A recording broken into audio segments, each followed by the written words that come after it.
Proyekto Helmo.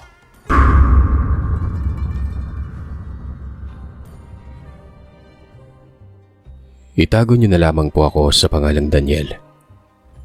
Nakatira dito sa lalawigan ng Leyte. Ang kwentong ibabahagi ko ay karanasan ko kasama ang mga kaibigan kong sina Jerome, Erickson, Eric at Miguel. Dekada 90, ayon sa kaibigan kong si Jerome, may gaganapin umanong handaan sa bahay nila. Kung kaya't gusto niyang pumunta kami sa kanila noon. Dahil minsanan lamang umano siyang nag-aaya ng mga kaibigan sa bahay nila. Samantalahin umano namin at baka sa mga sumunod ay hindi na mangyari uli ang pag-aaya niyang yon. Dahil sa gustong-gusto naming makita ang lugar na kinalakihan ni Jerome, gawa ng sa aming lahat ay tanging ang tirahan at lugar na lamang niya ang siyang hindi pa namin napupuntahan. Kung kaya't hindi na kami nagpatumpik-tumpik pang magkaibigan. Pumayag kami noon. Saktong-sakto naman kasing pare-pareho kaming walang gagawin sa araw ng kasiyahan sa kanilang bahay. Kaya pwede kaming pumunta. Sige mga pre, sasama kami dyan. Iting tugon ng kambal na sina Erickson at Eric noon. Ako din naman, wala akong gagawin sa bahay. Sama ako. Sigunda ni Miguel. Natuwa naman si Jerome nang marinig niya ang sagot namin. Kaya noong sumapit na nga ang araw ng usapan, kagad na kaming nagsipaghanda para pumunta na sa baryo ng kaibigan naming nag-imbita. Matapos noon, bumiyahe na kami. Makaraan ng ilang oras habang nasa biyahe, ay panay ang tawanan at biruan pa naming magkaibigan. Ang biro ko pa nga kay Jerome, kapag may mga pinsan o kapatid siyang maganda, ireto niya kami. Sabihin niyang mabait ako, mapagkakatiwala ang tao, at higit sa lahat ay mapagmahal. Sira ulo, ikaw mabait at mapagkatiwalaan? Nangingiting wika niya sa akin at kinatongan pa ako sa noo. Aray ko naman, binibiro lang kita eh. Ayan, puro kakalokohan. Hinding-hindi ka rereto niyang kaibigan natin sa mga pinsan at kapatid niya. Oo nga naman, basang-basa niya na kasing pag-uugali mo. Kung magpalit ka kasi ng babae, akala mo nagpapalit ka lang ng damit eh. Daig mo pang isang linggong pag-ibig at para kang asong araw-araw eh, iba-ibang babae yung... Alam mo na, natatawang wika sa akin ni Eric noon. Nagkatawanan na naman ang lahat. Ibahin niyo ako sa inyo, hindi ako ganun uy. Kasalanan ko ba kung pinanganak akong gwapo? Tsaka ano magagawa ko kung palay nang lumalapit? Halangan namang walisin ko palayo. Banat ko pa. Yabang mo, sobrang lakas ng hangin oh.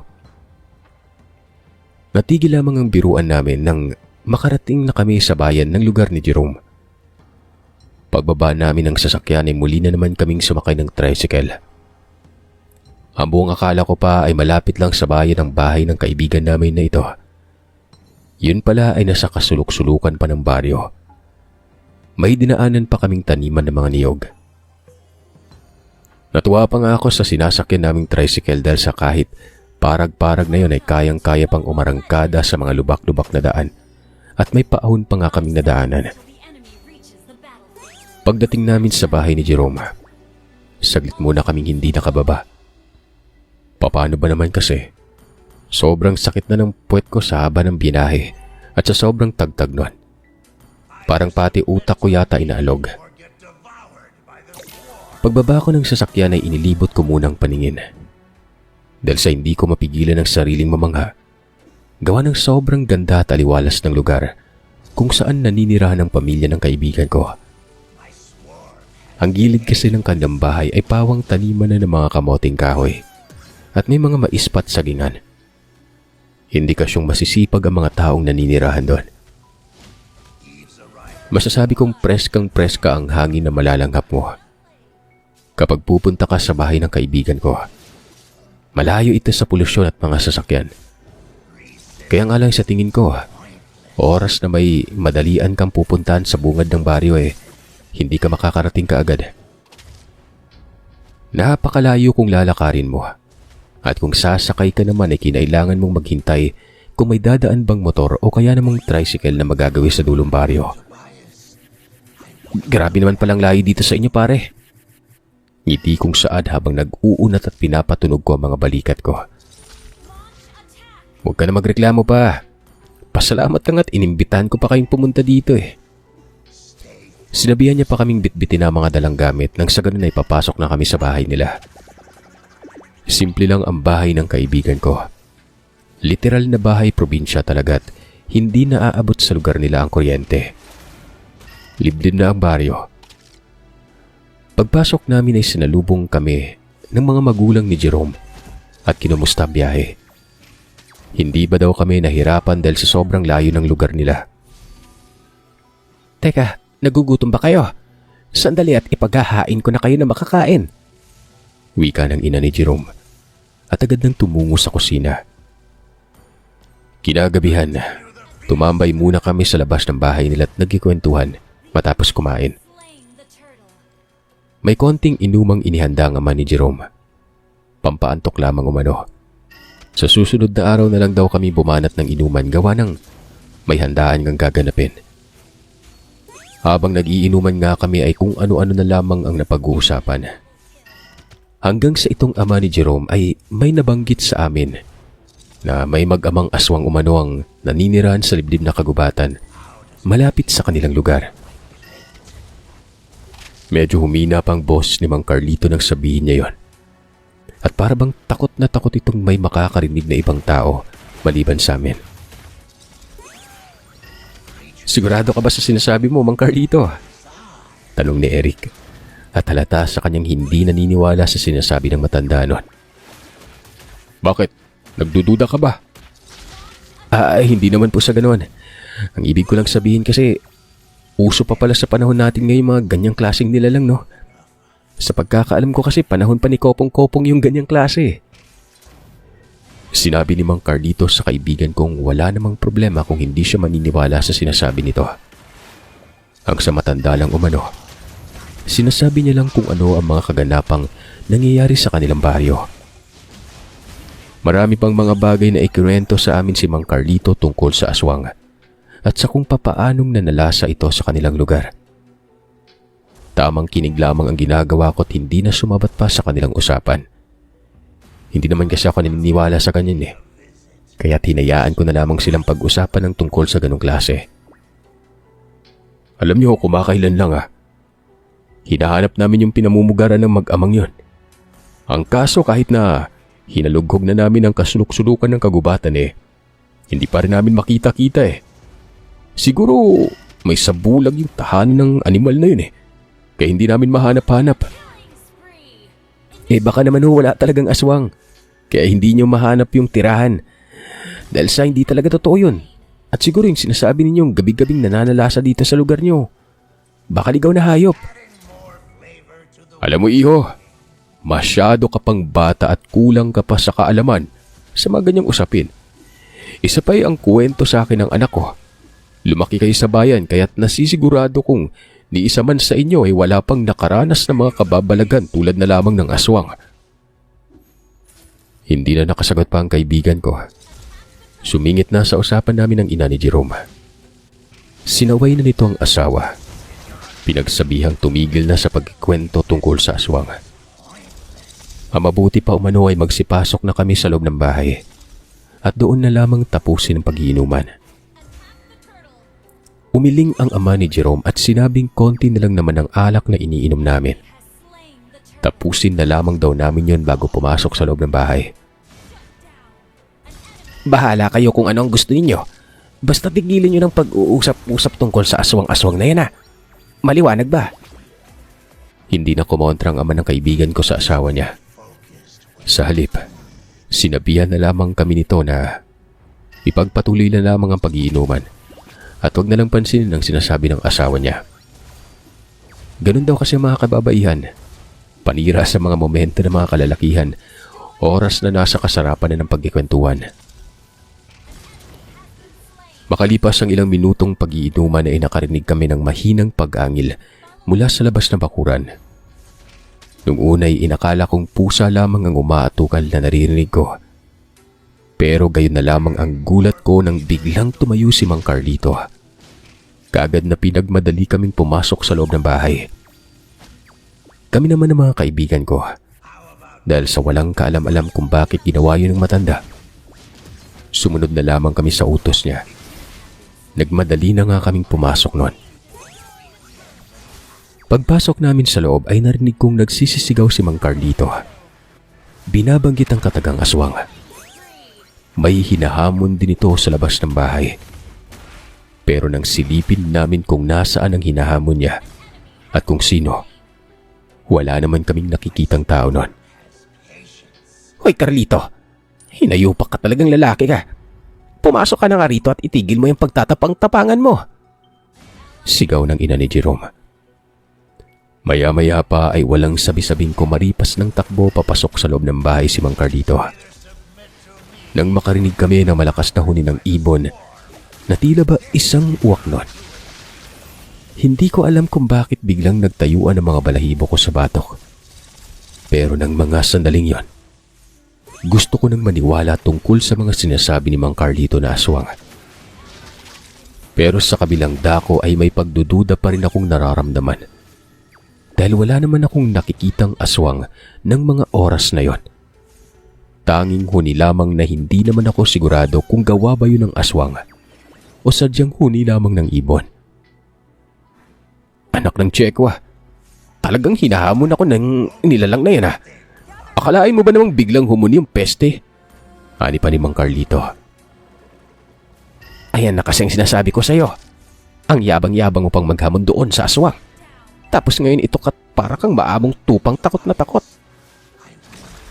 Tumigil lamang ang mag-asawa nang sawayin sila ni Jerome at sinabihang wag nang magingay dahil nakakahiya sa mga bisita niya. Humingi ng tawad ang ama ni Jerome at nagwikang magsipagtulog na daw kami. Sa susunod na lamang ituloy ang pag-iinuman. Kinabukasan ng araw na yon, napagplanuhan naming mamasyal muna. Dahil sa sunod na araw pa naman ang handaan. Sinabi ni Jerome na maghanda na daw kami dahil may plano siya at alam niyang magugustuhan namin ang pupuntahan. Oh, ano? Saan na nga yung gala natin ngayon? Tanong ko kay Jerome. Relax ka lang, huwag kang atat. Basta may alam akong pupuntahan natin. Paniguradong magiging masaya kayo doon. Ngiting sagot niya. Halatang excited na din siya noon. Nung tanungin naman namin kung saan nga pupunta, ang tanging sinasabi niya lang sa amin ay sumunod na lamang at huwag nang magreklamo pa. Isa pa'y nasisiguro niya umanong matutuwa kami sa pupuntahan at hindi mabuburyo. Hindi na nga kami muling nagtanong pa dahil sa nagmamadali na itong maglakad papuntang kusina at nagpaalam sa kanyang ina. Pagbalik nito sa sala ay may bitbit na itong bayong at nung tanungin ko siya kung ano ang laman, sinabi niyang pagkain umano ang laman at konting inumin. Magsipagdala din kayo ng mga bisa niyo. Teka, saan ba talaga tayo pupunta? Nahihiwagaan kong tanong dahil bakit naman kami magdadala ng damit, diba? Isa pa'y kanina pa ako panay tanong ng tanong pero hindi naman ako sinasagot ni Jerome. Iningitian lamang kami nito at may kindat-kindat pang nalalaman. Maya-maya pa ay narinig namin na may mga boses ng babae ang nagsasalita papalapit sa bakuran. Halos sabay pa kaming dumungaw sa bintanang magkaibigan nang marinig namin ang mga boses na yon. Pagdungaw, nakita kong may 4 na kadalagahan ang naglalakad papalapit sa pintuan. Hoy, paring Jerome, anong kalokohan to? Takang tanong ko. Hindi niya sinagot ang tanong ko. Bagkos ay isa-isa niya kaming ipinakilala sa mga pinsan niyang dalaga. Pagkatapos ay nagpaalam na uli siya sa kanyang ina. Nang makalabas na kami ng bahay ay narinig kong naghabili ng kanyang inang mag-iingat kami at huwag nang masyadong magpaabot ng dilim. Tumango naman ang mga kaibigan ko. Nung akmang tuloy na sana kami sa paglalakad, nagulat na lamang kami nang biglang nasa harapan na namin ang ama ni Jerome. Kamuntikan pa akong matumba. Mang Carlito naman, Nakakagulat naman ho kayo. Aalis na ba kayo? Opo tay, aalis na po kami. Sandaling may dinukot ang ama ni Jerome mula sa bulsa nito. At pagkatapos ay inabot nito sa kaibigan ko. Nagtanong naman ang kaibigan ko kung ano ang bagay na binigay ng kanyang ama. Narinig kong sinabi ni Mang Carlito sa anak niyang proteksyon sa masamang nilalang ang binigay nito. Ilagay lang daw ni Jerome sa bulsa at huwag wawalain. Nang sa ganon ay ligtas kami sa pupuntahan. Sige po tay, maraming salamat po dito. Paano, alis na po kami. Sige, mag-iingat kayo ha. Makalipas ang ilang sandali ay kasalukuyan na kaming naglalakad sa gilid ng daanan. Ang daya mo talaga tol. Bakit ba ayaw mo sabihin sa amin kung saan tayo pupunta? Paano magiging sorpresa yun kung sasabihin namin, di ba? E di na kayo ma-excite kapag sinabi ko. O nga naman tol, gusto ko yung mga ganyang sorpresa eh. Kung sakaling malalaman na natin kung saan pupunta. Sa kadagalan ng paglalakad namin ay napansin kong tila unti-unti na kaming lumalayo sa mga kabahayang nadadaanan namin. Pawang mga nakatayong duhat at balete na lamang ang aming nakikita sa gilid nun. Maya-maya pa, may nakasalubong kaming matandang lalaki. May hawak-hawak itong itak at masama kung makatitig sa amin na para bang gusto kaming pagtatagay nun. Tuloy ay hindi ko alam kung ano ang gagawin. Kung magpapatuloy pa ba ako sa paglalakad o titigil na. Pero nang makita kong tila baliwala lamang sa mga kaibigan ko ang tungkol sa ginawang pagtitig ng matanda at nagpatuloy na lamang ang mga ito sa paglalakad, ay tahimik na sumunod na lamang ako sa kanila. Maya-maya ay binati ni Jerome ang matanda at sinabing makikidaan lang umano kami.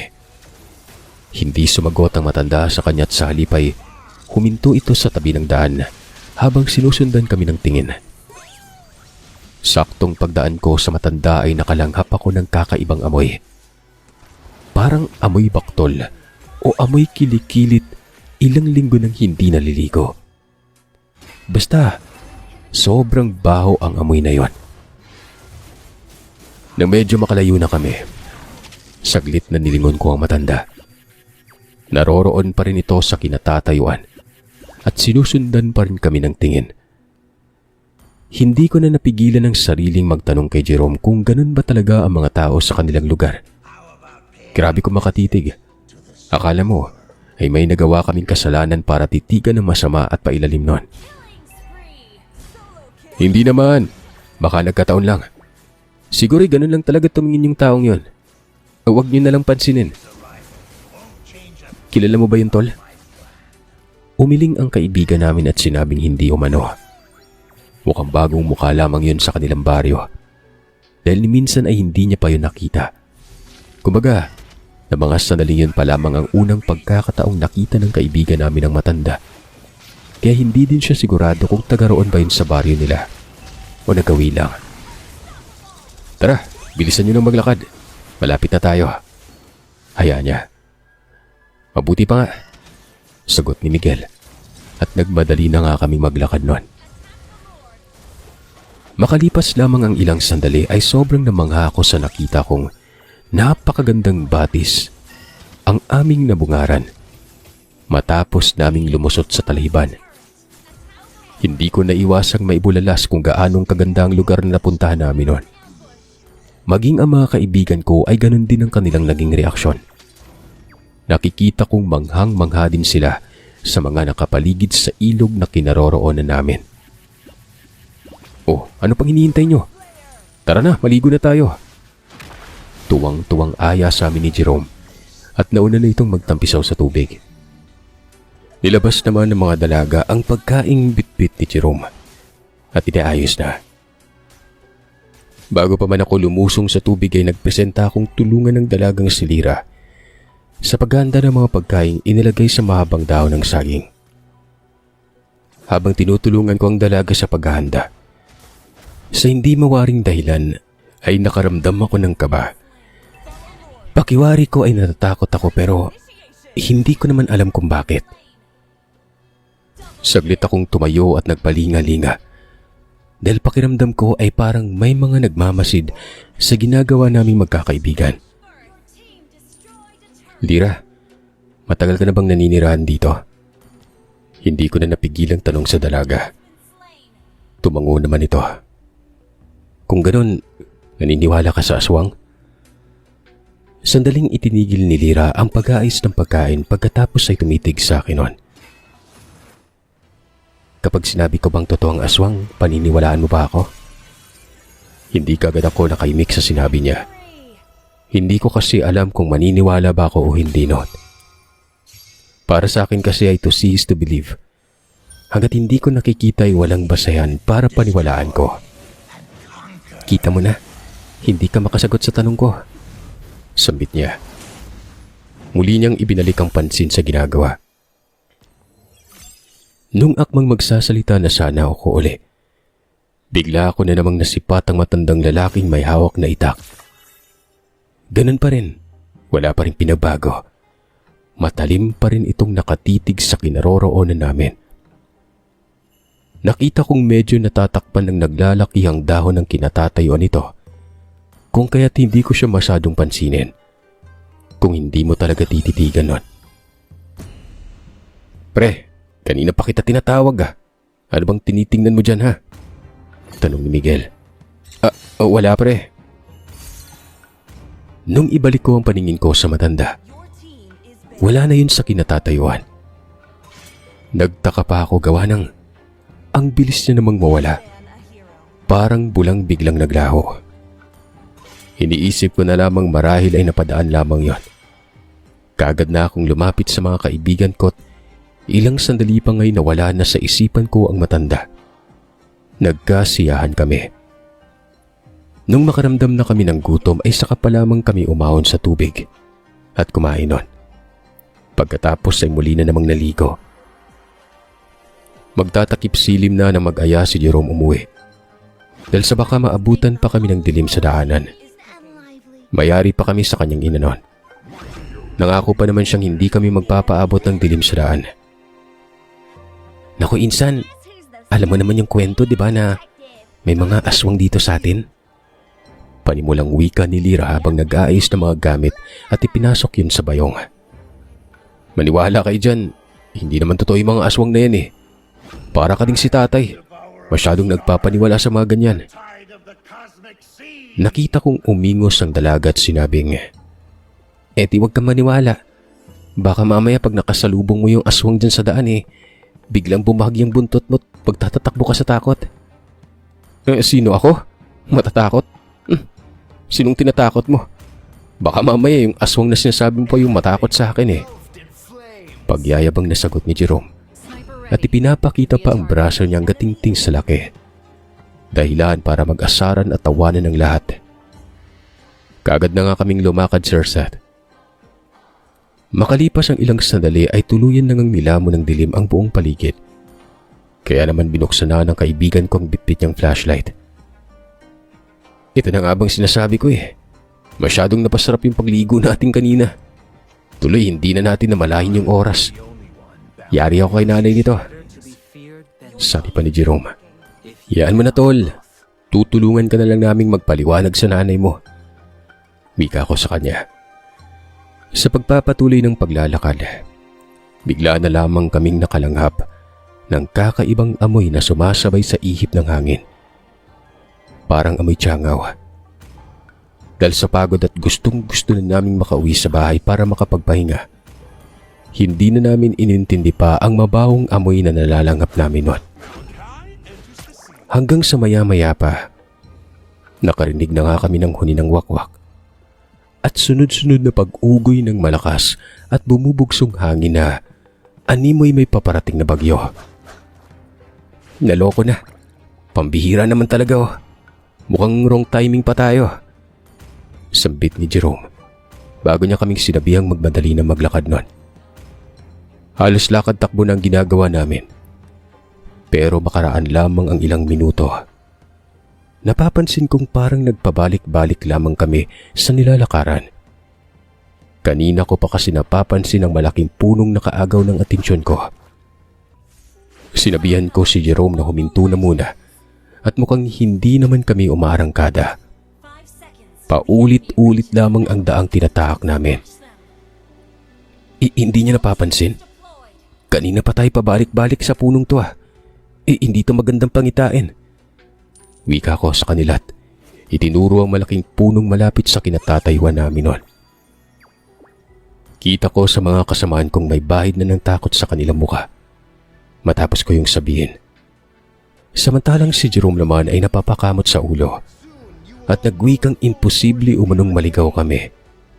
Dahil simulat sa pool ay kabisado niya ang lugar na pinuntahan namin noon. Tol, anong gagawin natin? Naliligaw na tayo. Paano na tayo ito makakauwi? Hindi ko alam sandali nga lang at huwag muna kayong maingay. Iisipin ko lang kung saan ang tamang daan. Tara na, tuloy lang tayo sa paglalakad. Habang nag-iisip ako kung paano natin matuntun yung daan pa uwi sa bahay. Hindi tayo pwedeng tumigil dito. Delikado. Kaagad naman kaming sumunod at kahit na nakakaramdam na ako ng takot, pilit ko yung binabaliwala. Inisip na ligtas kaming makakauwi sa bahay ng kaibigan ko. Habang nag-iisip nga si Jerome kung paano kami makakaalis sa lugar na yon, rinig na rinig pa rin namin ang huni ng wakwak at ang malalakas na pagaspas ng mga pakpak na akala mo'y sinusundan kami nito. Maya-maya pa ay nagsuwestyon si Jerome na balikan umano namin ang mga kasuotan naming damit. Agad na nagreklamo naman ang mga dalaga at nagwikang nababaliw na ba raw ang pinsan nila. Huwag na kayo magreklamo pa. Wala na akong ibang maisip na paraan Ito lang. Parang nililigaw yung lugar na dinadaanan natin Kaya hindi tayo makakaalis-alis dito. Aniya. At pinilit na nga yung mga pinsan niyang baliktarin ang mga kasuotan nilang damit noon.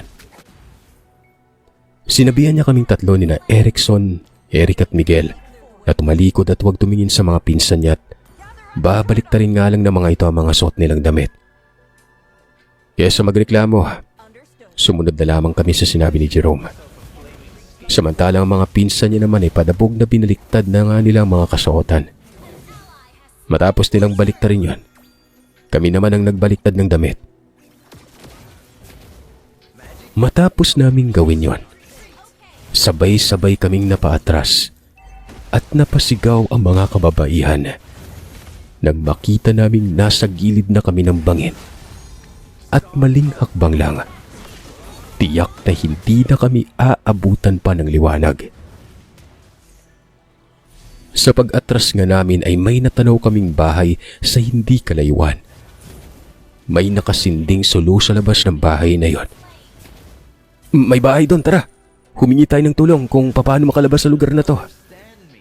Pulalas ni Eric at akmang maglalakad na sana papunta sa bahay na natanaw namin pero agaran siyang pinigilan ni Jerome. Bakit ka pupunta sa bahay na yan? Nakalimutan mo na ba yung kwento ni tatay tungkol sa aswang na nininirahan sa gubat? Baka yun yung sinasabi ni tatay at kaya hindi nila mahanap-hanap yung bahay. Dahil baka totoong napapalibutan nung sa bulag yung tahanan ng mag-ama. Paliwanag ni Jerome sa kaibigan namin na noong mga panahon na yon, halatang naniniwala na ito sa kwento ng kanyang ama. Maya-maya pa'y walang ano-anong agaran na kaming kumaripas ng takbo. Muli na naman kaming nakarinig ng malakas na huni ng wakwak at nasipat namin ng dambuhalang asong may nagbabagang mga mata. Lumabas sa pintuan ang naturang bahay habang walang tigil sa pag-atungal. Habang tumatakbo ay hindi ko naiwasang sipatin ang likurang pinanggalingan namin. Halos magkanda buhol-buhol na mga paa ko sa kakatakbo. Nang makita ko ang matandang lalaking may hawak na itak, nagbabaga ang mga mata nitong namumula at walang humpay ang paglalaway. Nang matamaan ko yun ng ilaw, mabilis itong kumilos na parang pusang tumatakbo. Kaya naman mas lalo pa naming binilisan ang pagtakbo nun. Samantalang ang kambal naman ay mabilis nang kumaripas. Matulin pa sa kabayo ang mga ito dahil sa napakalayo na nila sa amin. Nagsisisigaw na rin ang mga kasama naming babae habang tumatakbo't humihingi ng tulong. Kahit na alam naman naming imposibleng may makakatulong sa amin noon dahil nasa liblib kami ng kagubatan. Mabuti na lamang talaga Sir Seth at bago pa kami maabutan ng aswang, nakarating na kami sa mga kabayan. Sobrang lakas ng kaba at kabog ng dibdib ang nararamdaman ko ng mga sandaling yon. Para bang puputok ng puso ko sa sobrang bilis ng pagtibok nito. Hindi nga namin alam kung paano kami nakarating kagad sa kabayan. Marahil ay dala na ng takot kaya't halos liparin na namin ang daang tinatahak, marating lamang ang mga kabayan noon. Na makalapit na kami sa maraming tao ay saka pa lamang kami huminto sa pagtakbo. Nagtanong naman ang mga nag-uumpukang nalapitan namin kung anong nangyari. Walang patumpik-tumpik naman ikinuwento ni Jerome ang mga napagdaanan namin at ang tungkol sa matandang aswang na humabol sa amin at sa dambuhalang aso. Nagwika ang isa sa mga kalalakihang totoo nga ang usap-usapan sa kanilang baryo na nagpapakita lamang ang bahay ng nilalang na yon kapag may bibiktimahin. Maging ang matandang tinutukoy namin ay ganun rin. Magpapakita lamang sila doon sa mga taong gusto nilang biktimahin. Ang swerte nyo dahil kompleto kayong nakaligtas doon sa aswang na yun, ha? Alam nyo bang ang mga taong pumasok sa gubat na pinuntahan ninyo at inaabot ng dilim ay hindi nakakalabas pa doon? Kaya nga wala nang nangaspang pasukin ang gubat na pinuntahan namin kapag alanganing oras na. Dahil sa bali-balita ngang lumilitaw lamang ang bahay na yon tuwing magtatakip silim na't may bibiktimahing tao sa loob ng kagubatan. Sumigunda naman ang isa pa na sana'y maging aral na umano sa amin na huwag nang bumalik sa lugar na pinuntahan namin. O kung sakali mang hindi talaga mapigilan at babalik man kami, siguraduhin naming hindi kami aabutin ng alanganing oras bago makalabas ng gubat na yon. Pag-uwi namin sa bahay ay nadatnan namin ang pamilya ni Jerome. Nag-aalala. Sinabi namin ang buong pangyayari. Kaagad na tinanong ng ama ni Jerome kung nasaan ang binigay nito sa kanyang pangontra. Napakamot naman sa ulo ang kaibigan ko at nagwikang nalaglag niya raw ata nang hindi niya namamalayan nun. Anak ng ano naman Jerome, kaya pala kamuntikan na kayong mabiktima ng aswang na yun, ha? Teka, may mga lamang barya ba yung bulsa nyo? Kanya-kanyang dumukot kami sa bulsa at saktong-sakto dahil may mga barya ang bulsa namin. Tinanong ko pa si Mang Carlito kung ano ang gagawin niya sa barya. Kako, bibili ba siya ng alak? Hindi, kaya ako nagtanong dahil sa yung hinala ko yan dahilan kung bakit hindi kayo madaling na biktima at nagkaroon kayo ng pagkakataong makalabas sa gubat ng ligtas. Ano? Hindi ko po kayo maintindihan. Ipinaliwanag sa amin ni Mang Carlito kung bakit hindi kami madaling na biktima. Marahil ay natunugan ng nilalang na may barya kang kaming dala, kaya't nag-aalangang lumapit ang mga ito. Oras kasi nalapitan umano kami at hatakin ay mahihirapan ito sa gagawin. Gawa ng mabigat ang isang taong may hawak na barya at hindi basta-bastang mabibitbit o maski ang dubugin man lamang ng aswang. Nang gabing yon ay hindi ako makapaniwalang nakaranas kaming habulin ng ganung nilalang. Ang lahat ng mga ikinuwento sa amin ni Mang Carlito, nagkatotoo. Talagang nakita ko ang napakapangit na pagmumukha ng mga yon. Ilang gabi din akong binangungot at halos hindi makatulog dahil sa mga nangyari. Magmula din ang mangyari sa amin ang nakakatakot na karanasan na yon. Wala nang nangaspang pumasok sa kagubatan, kahit na may araw pa. Natatakot na ang karamihang baka bigla na lamang umanong magpakita ang bahay ng aswang. Kahit na tirik pa ang araw at biktimahin ang kung sino mang pumasok sa kagubatang yon. Kami naman ng mga kaibigan ko ay matiwasay namang nakabalik sa kanya-kanyang bahay matapos ganawin ang okasyon kina Jerome. At kagaya ng sinabi niya, hindi na niya kami inimbitahan pang bumalik doon. Ayaw na rin namin. Baka mamaya, hindi na kami makauwi pa.